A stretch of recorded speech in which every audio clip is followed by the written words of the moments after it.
Malgré plusieurs tentatives dans le domaine agricole, tu es désespéré, tu ne sais pas dans quoi investir exactement. Laissez-moi vous dire que vous pouvez toujours rester dans le domaine agricole. Et vers quelle culture aller donc? Puisque Ferdinand, j'ai essayé plusieurs cultures à distance. Malheureusement, tout a été voué à l'échec. Je ne cesse de vous répéter, lorsque vous êtes à la diaspora et que vous voulez investir en Afrique, dans le secteur agricole, les cultures maraîchères ne sont pas adaptées à vous. Quand bien même vrai que sur les réseaux sociaux, nous parlons de 20 millions avec telle culture, 20 millions avec la culture de tomates, 15 millions avec la culture de concombre, 15 millions ou 30 millions avec la culture de piment.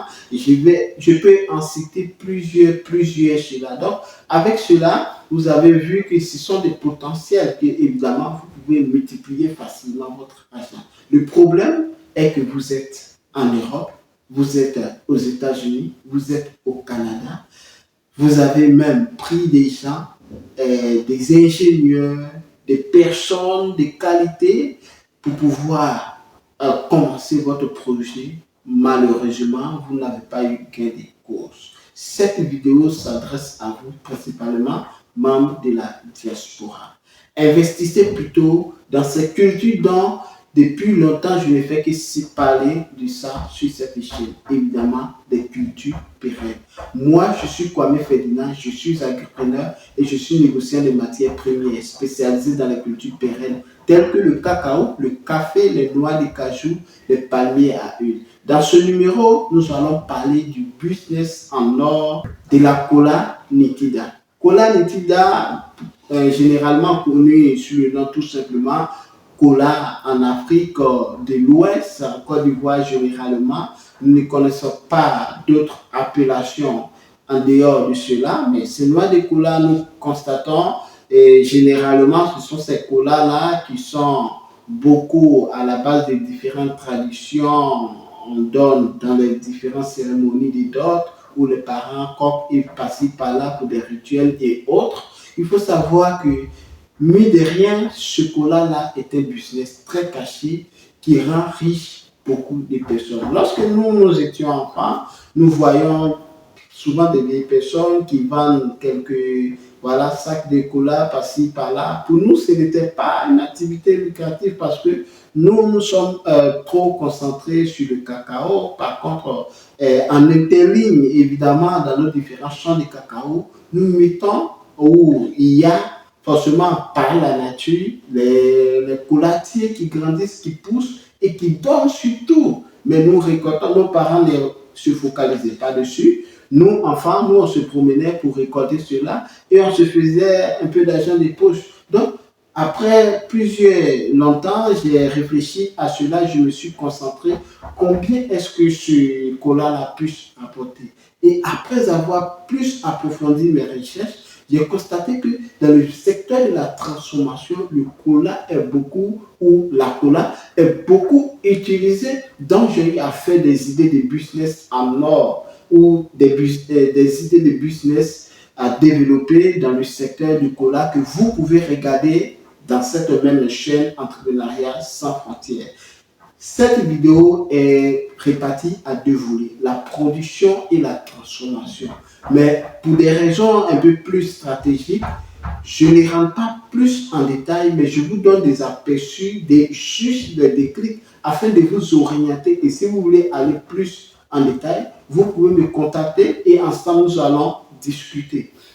La production de la Kola Nitida, cette variété qui a été améliorée par la CNRA évidemment, qui d'ailleurs accorde beaucoup d'importance à la production. Pour tout producteur qui veut avoir évidemment une forte production doit s'intéresser à cette variété-là. Et pour cela, il faut comprendre que la production, il faut avoir des climats qui sont favorables dans ces zones-là, puisque lorsqu'on parle de cultures pérennes, généralement, nous produisons en Côte d'Ivoire, dans le sud du pays et à l'ouest même aussi, pourquoi pas, mais si vous avez voulu faire de façon industrielle en apportant plusieurs tacts à cette culture-là, je crois que même au centre, vous pouvez, mais avec un système d'irrigation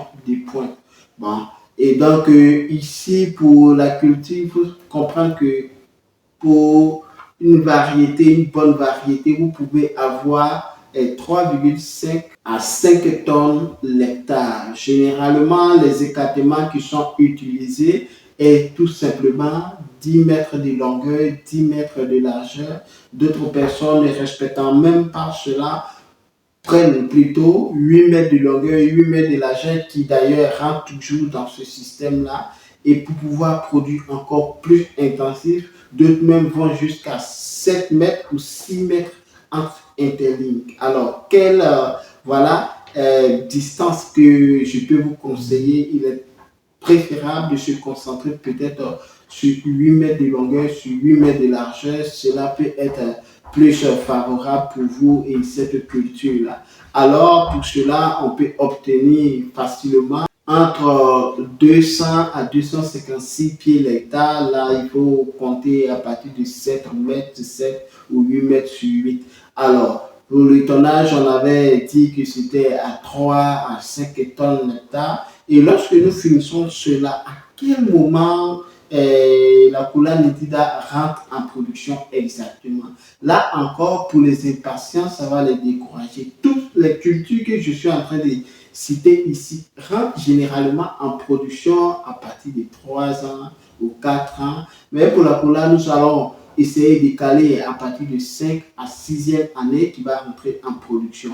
Mais croyez-moi exactement, les cultures pérennes sont des cultures sûres que vous pouvez léguer à vos enfants et vous-même, vous allez en profiter lors de vos vieux jours. Donc, il est très important que vous vous concentrez sur l'avenir et non pas sur le présent. Si vous voulez de l'argent instantané, les cultures pérennes ne sont pas adaptées à votre style. Pour vous qui voulez investir à l'avenir dans 5, dans 6, dans 10 ans, il est préférable de vous orienter évidemment. Moi, j'appelle les cultures pérennes l'immobilier de l'agriculture. Et cela est très rentable à coup sûr que si vous misez, par exemple, vous avez pu mettre en place votre 1 hectare, vous pouvez avoir facilement vos 3 millions d'hectares. En quoi faisant? En rentrant dans la deuxième phase de cette vidéo qui est dans la transformation. La transformation est un secteur. Lorsqu'on voit maintenant la boisson la plus réputée, évidemment d'ailleurs pour ne pas citer des publicités, évidemment comme Coca-Cola, la base, on utilisait beaucoup plus sur ces noix de cola. Et il y a d'autres produits ici que je peux en citer plus, qu'on utilise cette matière première là. Donc, ne pensez pas que cette culture-là est du banabana, comme on le dit. Hein. Donc, si vous voulez exactement savoir avec le noix de cola, qu'est-ce qu'on peut faire exactement, n'hésitez pas à rentrer dans cette chaîne-là et suivez attentivement, prenez note sur les idées de business à développer avec les noix de cola. Donc, cette vidéo-là va rejoindre à la deuxième phase qui est la transformation. Je tiens et je rappelle ceci, toutes les cultures dont je suis en train de citer, si les transformations, vous avez un problème, rentrez dans cette chaîne, tapez juste le nom de la culture, vous allez voir les idées de business dont j'ai développé au cours de cette chaîne. Nous sommes à la fin de cette vidéo. J'espère que cette vidéo vous a plu. Si oui, n'hésitez pas à vous abonner, à liker, à partager cette vidéo massivement autour de vous afin de pouvoir toucher plusieurs personnes à s'y intéresser dans les cultures pérennes. Car n'oubliez pas, sur cette chaîne, nous parlons de business, nous parlons d'investissement, nous parlons d'entrepreneuriat, surtout de l'entrepreneuriat agricole. Nous plongeons au cœur des paysans, producteurs de matières premières, afin de montrer leur quotidien, partager les cris de cœur et opter pour une solution rapide et efficace dans le but de contribuer au développement rural en apportant notre expertise favorable à leur réussite, tout en se servant de mise en relation entre producteurs et acheteurs sur le marché nationale et internationale. Nous mettons effectivement l'accent sur l'éducation entrepreneuriale christocentrique sans tabou. Donc, si vous êtes en quête d'informations judicieuses et capitales pour le développement de vos business, soyez donc les bienvenus car cette chaîne est faite spécialement pour vous. Alors, je donne rendez-vous pour un autre numéro. Sur ce, prenez soin de vous. À très bientôt à Météo. Ciao.